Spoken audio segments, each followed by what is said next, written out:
Professor Denis, please. Thank you, everybody. So I'm going to talk to you about another JET algorithm, JET clustering with the Scale-Invariant Filtered Tree. So 4 people have contributed to this work. Me, who's basically in CMS, Jason, who's from Atlas, and 2 theorists, Joel and Andrew. So we tried to have various ideas from different angles of particle physics community in there. And since this is another talk about yet another JET algorithm, the first question is why should you care about this one specifically?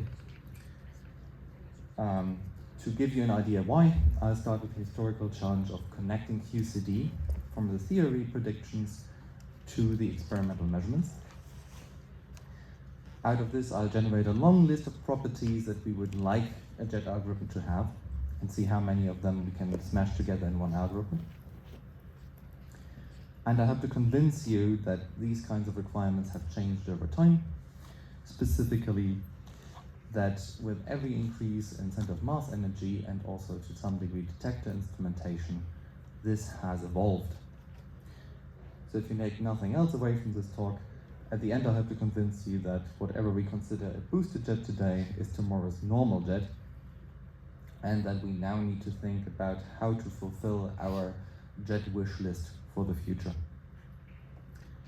So to start with the wider history of jet clustering, let's scare you a little bit at first. To a theorist, a jet event basically looks like this. You have 2 protons, one from each side. They somehow smash together, and then you get one side which is the hard interaction. That's what you usually predict when you build a model. You have a hard matrix element generation process. But you also get another side where the rest of the proton collisions produces underlying event.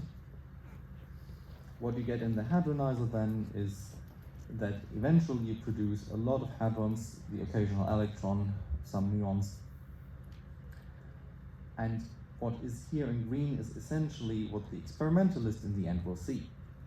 So from the experimental side instead, you have your proton collision, you have your partons that they produce, and then you form the hadrons. For the charged hadrons, the muons and the electrons, you can measure tracks. The rest you only measure as energy dispositions in calorimeters. Now the problem is somehow this world here needs to talk to that world over there. And this trouble basically began from the first 2 jet events, E plus E minus to Q2 bar. So we're talking about things that happened in the 70s, so almost 50 years ago. And there you had extremely low boosts. Basically, one hemisphere of the detector had one jet, the other hemisphere of the detector had the other jet. It was very easy to separate and very simple. But the moment you predicted that there could be 3 jets or more, E plus E minus to quark, antiquark, and gluon, predicted in 1976, things got complicated. So in here you have from the Petra experiment at the J detector at the Petra collider, a 3-jet event from almost 50 years ago, where basically you have a gluon jet in one direction, and the more energy the gluon gets, the closer the angles between the other 2 quark jets have to collimate due to momentum conservation. Now to deal with this and somehow make theoretical sense out of these experimental measurements, the first jet algorithm ever was proposed in 1977 by Sturman and Weinberg, and that was a very simple cone algorithm. In there you just define the following. You take the highest energy deposition in your detector, you point a cone at it of a fixed size with half angle delta. You do it again in the opposite direction, look for the highest cluster, just put a cone around it, and then you measure which fraction of the energy is in there. If it's above a certain cutoff, you say this is a 2-jet event. That's the entire definition. And with this, for 2 jets, you can do a consistent perturbative QCD calculation. It is possible to do that, but only for up to 2 jets. Please note here that both those delta scales, so the jet size, and the energy cutoff epsilon, are completely arbitrary. You define them as you go, you optimize them, and this will be something that keeps carrying on to the present day. In all of jet physics, you always have some arbitrary scale somewhere. Now, I already hinted at it becomes more complicated, so let's first talk about how not to confuse your theorists when you do define a jet algorithm. So I already talked about cones. There were a lot of evolutions of cones over time. They were basically used for 30 years through various experiments, including Tevatron and Lab. And the easiest one was the fixed seeded cone, highest energy deposit. You just point something there, and then you remove everything covered by the cone from the event and call that a jet. More elaborate versions of this jiggle the jet axis around a little bit, try to find a more stable solution, or split the cone, merged it again, to do a lot of hoops and tricks to avoid the issue I'm going to present you here. So if you have here an energy deposition and you have a gluon which reconnects, you get a negative infinity. If you instead have a collinear, so a low angle splitting, you get a positive infinity. If your jet is always there, no matter how you split this collinearly, these two infinities cancel, you can make a theoretical prediction, you are happy. In case that if you have the collinear splitting, you suddenly have two jets and not one, this no longer works. And suddenly you are out of luck, your theoretical prediction fails, you are no longer able to calculate a jet rate. The other way that this can go very much wrong is that if you have, for example, two jets, you can make the same argument. You have a gluon reconnecting two hadrons coming from each jet. Nothing happens, you still have two jets. But if instead you get a wide angle splitting at very low momentum, you can suddenly have that it points right in the middle, and your jet algorithm, for whatever reason, thinks, okay, there's no longer two jets, this is one. If you have such ambiguities, again, infinities in the calculations don't cancel. This is called soft divergence. And at that point, you no longer have a theoretical prediction. You can't calculate a jet rate.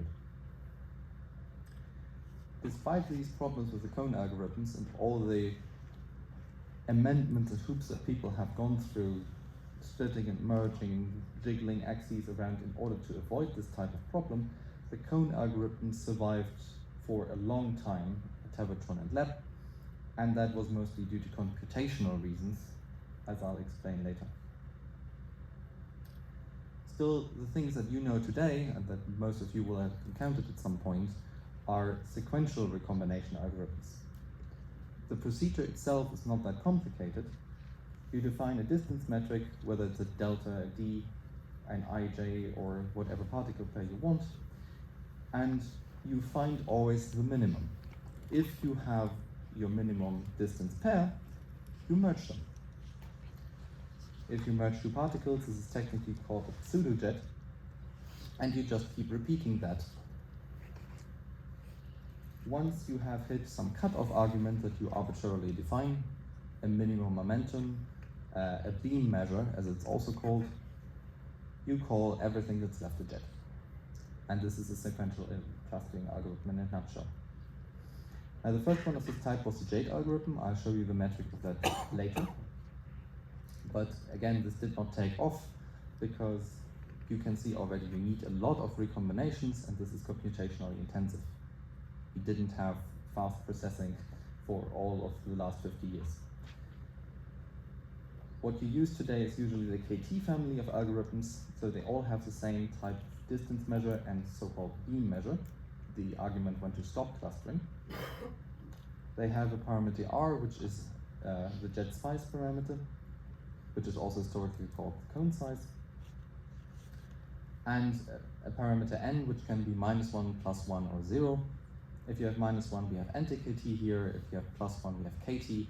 And if you have 0, we have Cambridge-Aachen, all of which have slightly different properties. And I'll show you a graphic example of that later. So the last requirement that is a little bit dry, but against avoiding theorists, is recursive IRC safety. So if you want to use all the calculation tricks to calculate your jet rates, you actually have to care about what happens if you not only split once, but twice in a row, and how your algorithm recombines this later splitting with the earlier splitting. If it's not ambiguous in which order this happens, your algorithm is recursively RC safe. If it doesn't have an ambiguity, for example, Jade was horribly ambiguous because it used as a metric the mass square and the numerator for the distance, then it's not recursively IRC safe. What consequences does that have? You can't use automated resummation techniques to calculate the jet rate, but you can still theoretically calculate it with some effort. So what else can go wrong? And that's more my home theory as an experimentalist. You pick your jet algorithm, you have your size parameter, you have a cutoff, you have a minimum PT, you are basically done, right? Sadly, that's wrong. You have to calibrate your jets. So the first thing that can go wrong is you have your jet defined, but not all of the energy that you actually had from your parton is going to end up inside of it, because some of the radiation spread farther than your jet size parameter. So it's outside, it's called out of cone. The other problem is that you still have that underlying event, you have pileup in your detector, and that will produce a lot of isotopically distributed energy that gives off a pedestal which you need to subtract from your jet energy to get the right measurement. So you need to determine per event an energy density. You have to think of what the size of the area is that you cover with that energy, and then you have to subtract it. Now, these things you can do on simulation, and then you would think you might be happy, but the problem is still your detector is not the actual detector simulation, and your hadronization is not the hadronization simulation. So you still need to take data and do another calibration with data to get residual differences, and these can be percent level in the better described part of the detector, which is usually the center, but they can be up to 30%. So they can be really, really large.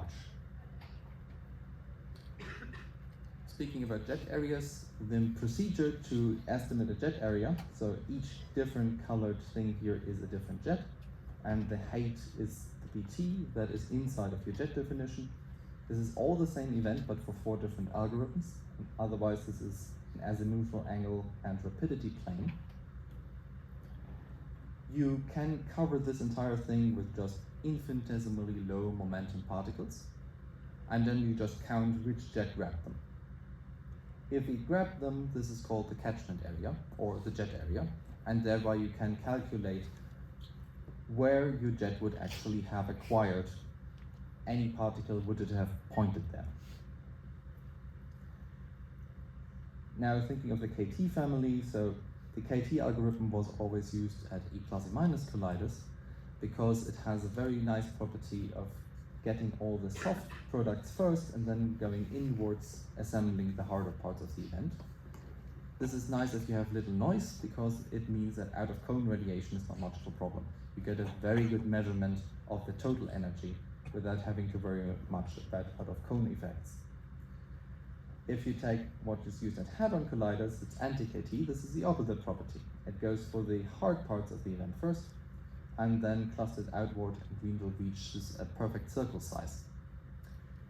This is nice for hadron colliders because it has a very well-defined area, and it is very resilient to noise. Because the noise is low momentum, your signal is high momentum, you get very reliable results with this.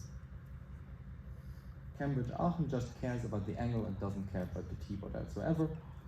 So in that case, this is actually today used for boosted algorithms that I'll show you later.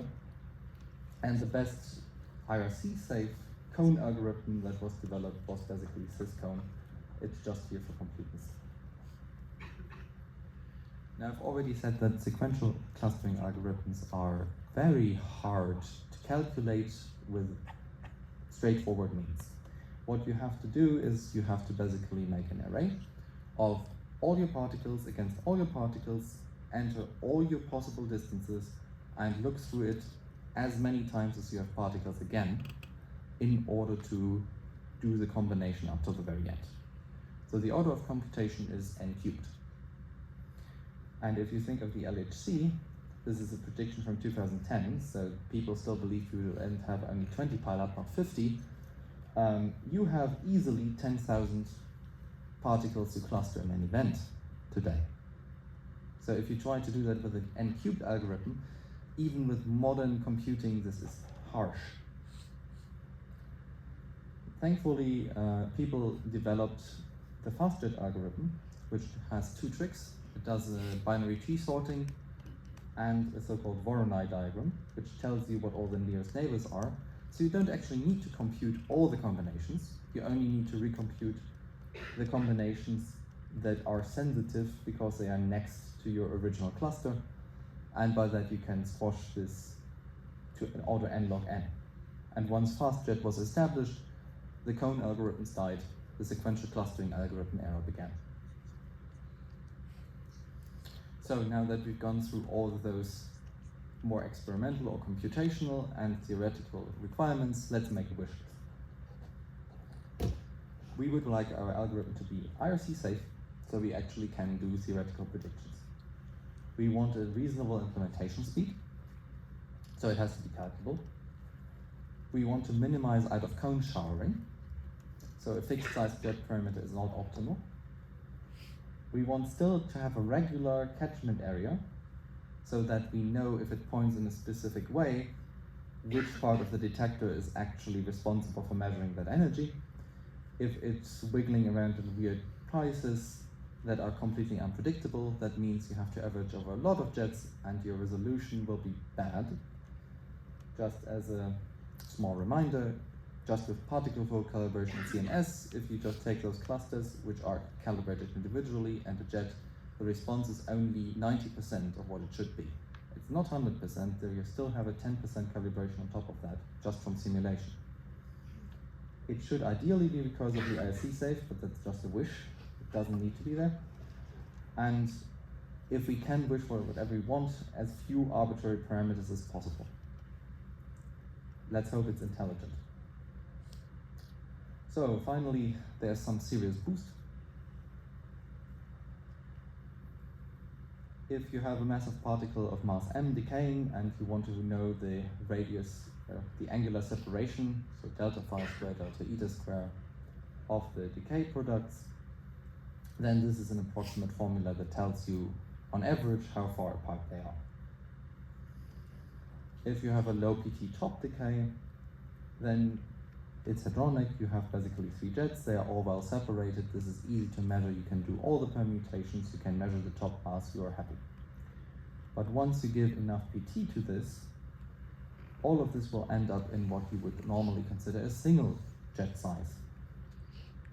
And suddenly you do not see any of the substructure natively anymore. Now you have a conundrum, so do you choose a smaller jet size parameter? Then you have to live with all the out-of-cone showering that you otherwise get. Choose a bigger jet size parameter. Use more tools to try to discover what's inside. Or you find a prescription to change the jet size parameter intelligently. And I'll show you some CMS-centric examples for all of these 3 approaches in the next few slides. So what is there in the boosted algorithm market to deal with this issue? The first thing that all of them basically use is that you have a problem with soft wide angle radiation. If you think of how mass is generated, there's a term that basically says large angle splittings generate mass and PT generates mass.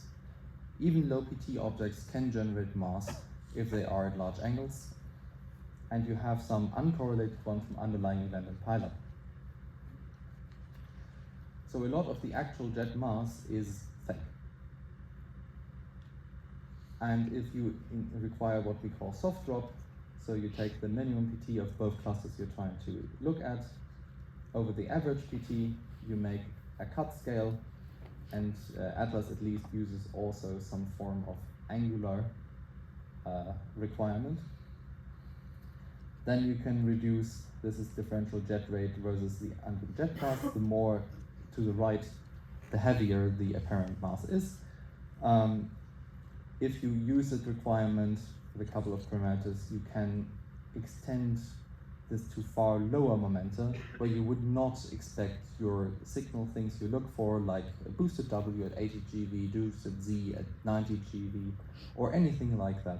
All of that lives somewhere in this region where you've now reduced your background with this kind of requirement. The analytic approach now, looking into side of a jet, a common approach is n-subjettiness. So you have this variable. You take a big anti-KT jet, take all the clusters that go into it. What you do with them is that you recluster them with KT to a certain number of jets. Exclusive clustering means you stop exactly when you have one object, two objects, three objects, whatever you require. And for every of these numbers, you just calculate this value. Then you take the ratio of the values for two prongs compared to one prong, for example. This is called tau to 1. And for fakes QCD multijet, this will have a high value.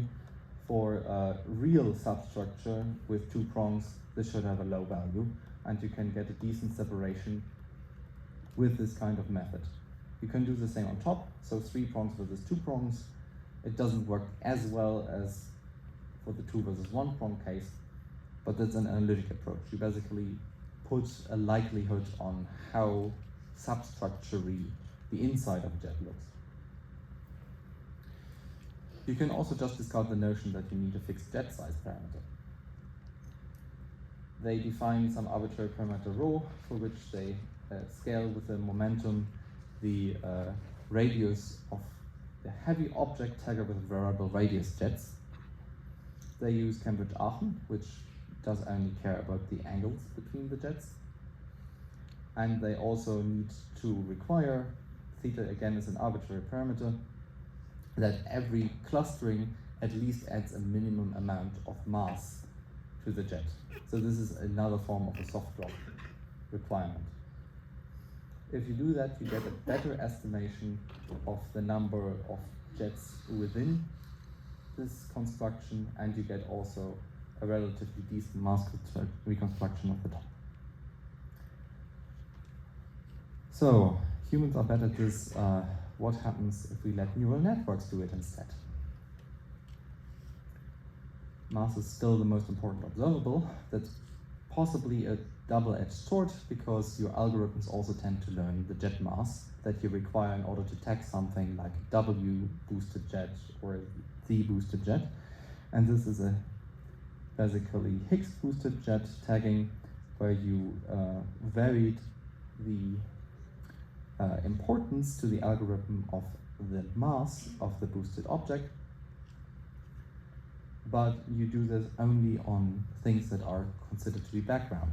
You can shape a mass out of something that definitely is not a Higgs quark in almost all cases, and produce a very nice peak just by letting your algorithm learn the mass. So people had to develop ways to do dedicated decorrelated tagging, which is called DDT, or have more improved neural networks, particle net for example. But you can basically get a decent signal efficiency for tagging that substructure also with these kinds of methods. So finally, let's go to why SIFT. What we want is a scale-invariant distance measure so that we get the correct jet multiplicity at various boosts, from low to very, very high. We want to ensure that the mass resolution is stable despite pileup and underlying event noise. So we are thinking of hadron collider approaches for which we apply filtering. And we think that analytical and machine learning approaches both can be facilitated by looking at the evolution of the clustering metric. I'll show you later what that means, which we call also the n-subject tree. In totality, we call it SIFT, and we published that algorithm this year. So the first problem is, if you have any kind of jet size parameter, this is not scale invariant by design. It's impossible to make it scale invariant. so just remove it. Anti-KT is nice, so we would like to have it work like anti-KT asymptotically. And if we want a scale-invariant numerator, we actually took the J numerator, which is the delta of the mass square of the two products. Now we need to also suppress soft pairings, and to normalize this, we took the sum of the squares of the transverse energies. And this is basically the inheritance. So you have the Jade algorithm, one of the first sequential reclustering algorithms, which had the center of mass energy in the denominator and a mass-like term, which is just the product of the energies and the angle. Then you had Geneva, which tried to improve on this by changing the denominator. And now you have SIFT, which basically looks like the delta m square over ETA square plus ETB square. Now, we can't really leave it in this form, because what you actually want in an experiment is to have it function as a function of the angles, so the azimuth and the rapidity. So we need to express this in the collider coordinates. And if we just take the mass function, take it out, and then remove the energy parts, so we divide basically everything by the energy, we get a function of the rapidity and the azimuthal angle with a leftover factor chi. Now chi is pt over et, and that has to account for the fact that if we want it to be scale invariant, we cannot completely do the approach that everything is just relativistic. So how does that numerator actually look different to the normal angular distance in practice? Along the black line, this is one-to-one the same. In the red corners, this is inhibited compared to the angular distance, and in the green one, it would be more likely to cluster other than the normal angular measure would. So this is the rapidity versus azimuth angle, and this here is the relativistic case, so there's not much difference. But once you go outside of the relativistic case, SIFT is very much less likely to do a clustering. We still need to deal with the denominator here. And for extracting the remaining part here, we like to make the replacement of U equals to the log of the transverse energy. That gives you a nice cosine hyperbolic again form, albeit I find this one version a lot more intuitive. What it basically tells you is that if you have a disparate energy scale between the two clusters that you're looking at, then this part here prefers the clustering the most. Now, if you remember, Jade, which is very close to what we are having here, was not recursively IRC safe. It was completely divergent. And we still have to deal with pileup and underlying event. So what we wanted to build into the whole procedure from the get-go was a filtering like soft drop argument, so that we do not end up with the same divergence and the same problem of fake mass. Therefore, we have basically three cases. We cluster if our angular measure is smaller than our energetic measure. All those factors of 2 we just keep. There is an implied maximum jet size parameter of roughly 1.4 that you put in there, but this is far larger than any jet size parameter you actually use in typical experiments, so we don't think we implied a jet size through the backdoor. But we still have two other cases. We want to drop the softer pseudojets, so not cluster them at all, if the entire metric is larger than 1, basically, for them. And we want to call this a jet and stop clustering under this requirement. So if the energetic scale is smaller than the metric in its entirety. You can display this as a phase diagram, and that's maybe a little bit more intuitive. So if you think of the angular part of the metric, that's on the x-axis. If you think of the energetic part of the metric, that's on the y-axis.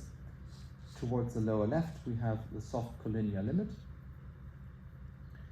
And the entire metric, so the delta AB, is constant on all of those gray lines. So along those lines, you can have different decisions whether you cluster or drop pseudojets, depending on how it's distributed between the angular measure and the energetic measure.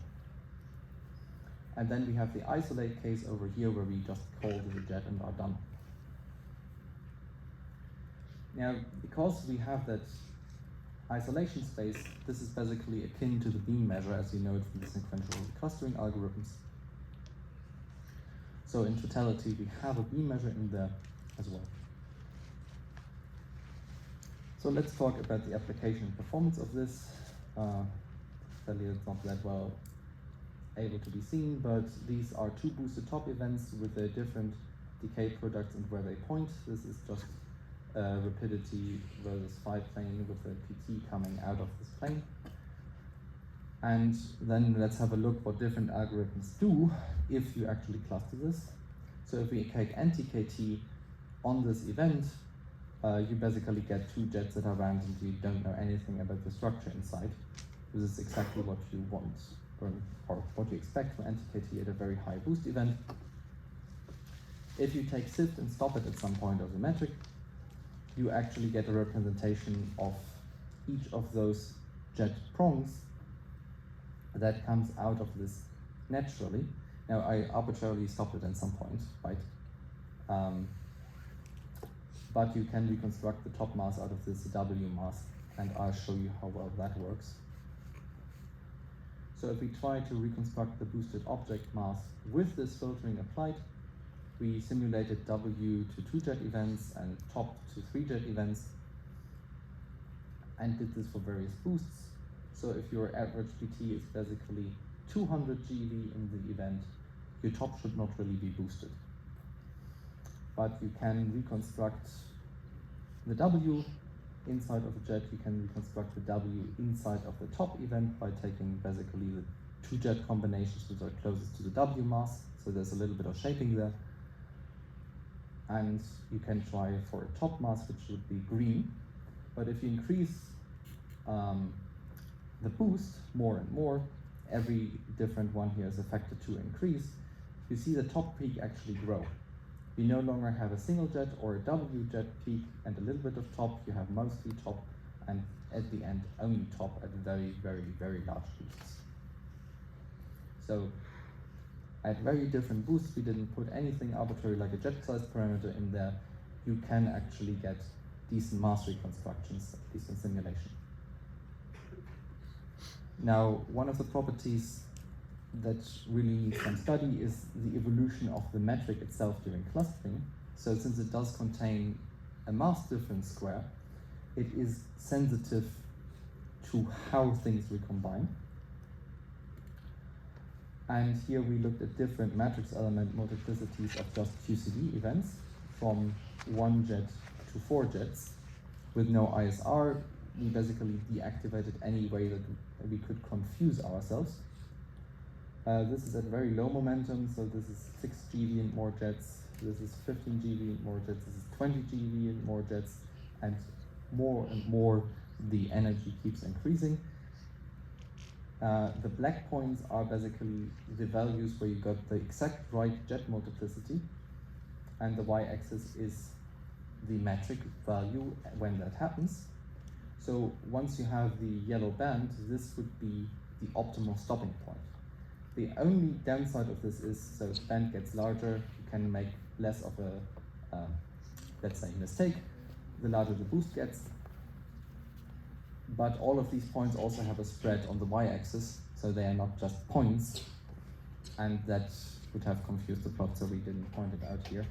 But at large boosts, SIFT basically gives you the possibility to just define a metric cutoff value, and you should get the right jet multiplicity out of your event. So finally, to get into the end subjet tree, we can learn from that metric evolution. If we want to just tag known elements like W, Z, Higgs, or top, we don't need to stop. We just need to count what the metric does at the last couple of steps. So what we did was to feed a boosted decision tree with the last 5 merge steps values, so 5 floats, not more. And we compared this against n sub jettiness with the standard KT clustering up to a 5:4 ratio.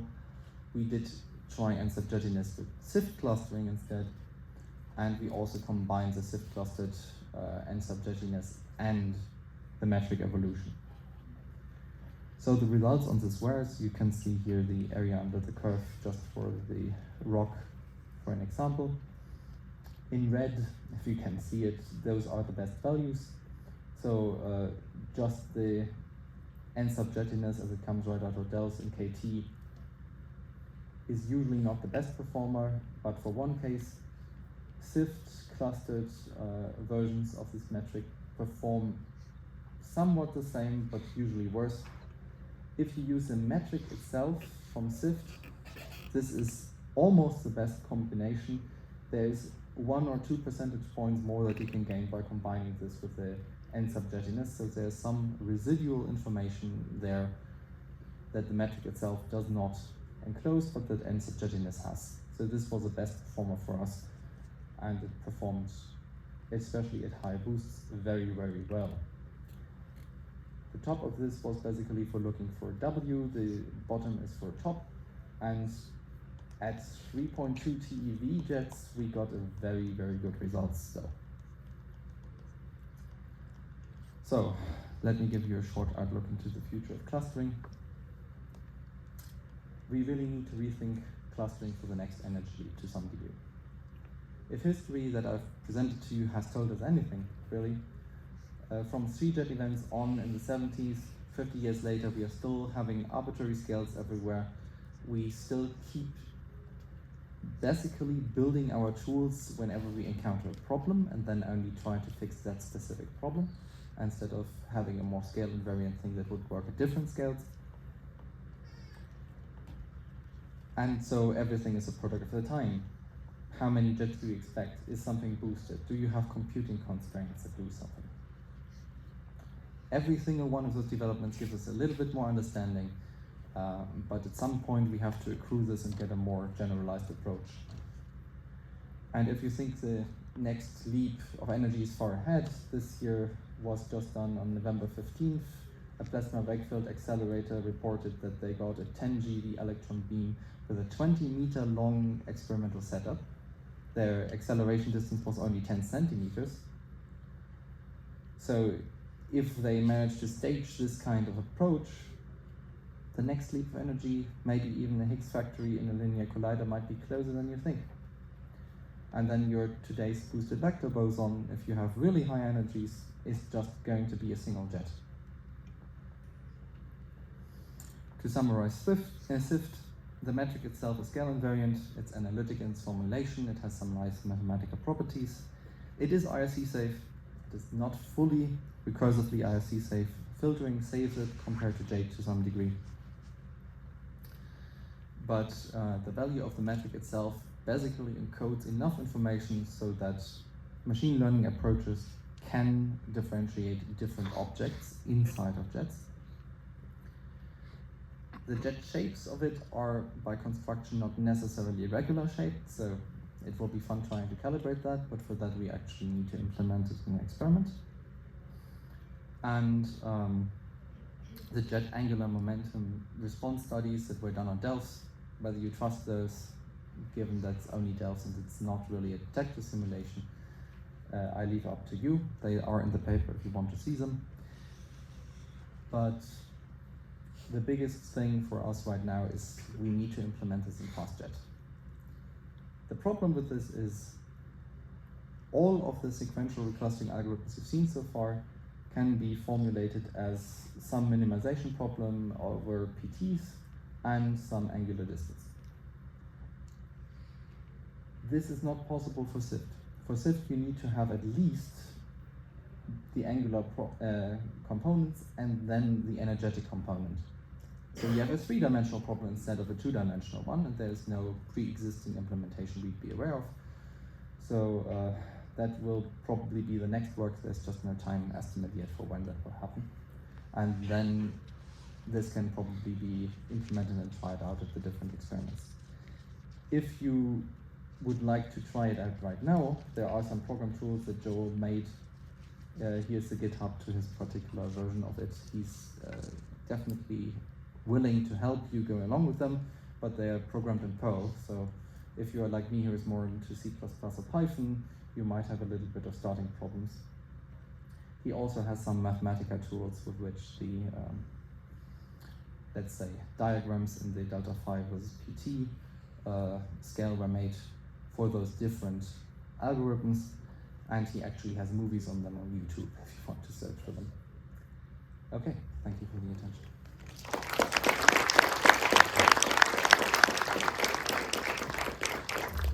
Thank you, Professor Denis, for your talk. Is there any question? Professor Andres. Very nice, Denis. And I think that is a hot topic in my opinion. There's a lot of efforts on understanding jet substructure, data matter production with this hidden color sector and many other analysis, and this has to be explored. But then my question is on this SIFT algorithm. So of course you have to consider out-of-time pileup, in-time pileup, underlying events.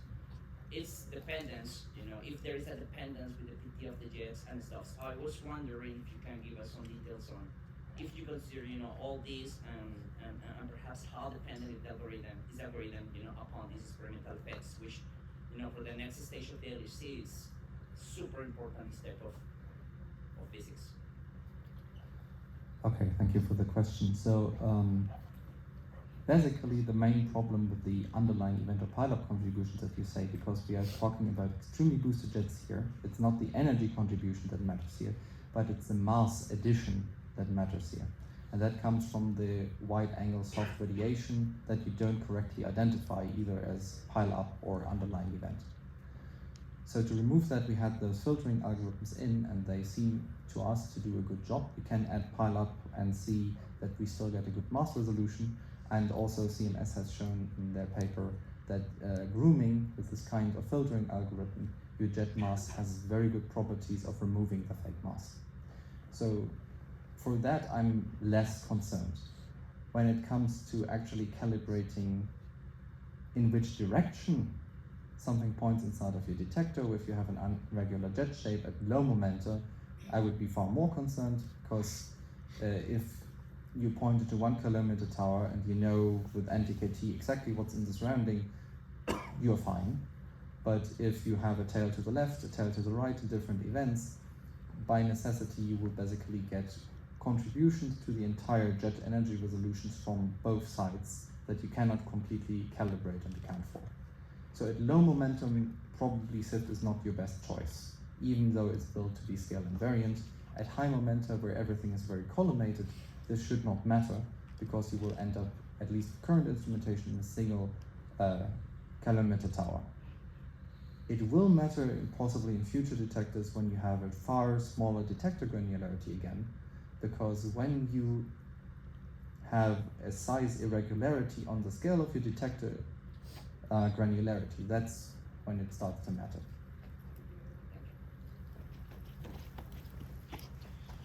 Another question? Well, Yeah, thank you very much for the talk. I'm having a question on the motivation or the application of this algorithm. It will be most for boosted topologies, to reconstruct a W, a hex, a top, or it will be potentially for tagging inside to check out the substructure and to help you do that. I'm wondering this because if the radius is not an input parameter, I'm a bit scared of how to calibrate this type of objects without knowing how the area shape will be, and if the radius will be very different from different topologies. So yeah, if you can comment on that. So we had to test it on something that was known. So we tested it on W top tagging. And the idea was to make it scale invariant so that even if you had a boosted resonance of an unknown mass, you would still be able to get the substructure and the subjet multiplicity correctly. So the original motivation was that if you are searching for new physics at some point and you have a new boosted thing that you don't know the mass of, right? You can't tag it. But if you have a more generic algorithm that is scale invariant, you might be able to still reconstruct it. Now, I agree with you that especially at low momentum, where you would get most of your calibration data from, calibrating it will be challenging. At least if you think of what particle flow-like algorithms already do, you can get to within 10% of the correct scale already without doing any kind of residual calibration. So for boosted objects, I think it will be okay. For low PT objects, I'm not sure that we can calibrate this very well, honestly. And we really have to just try it out. As long as it's not implemented in FastJet, we can't go over a couple of million of events and try it. Okay, we thank again to Professor Denis.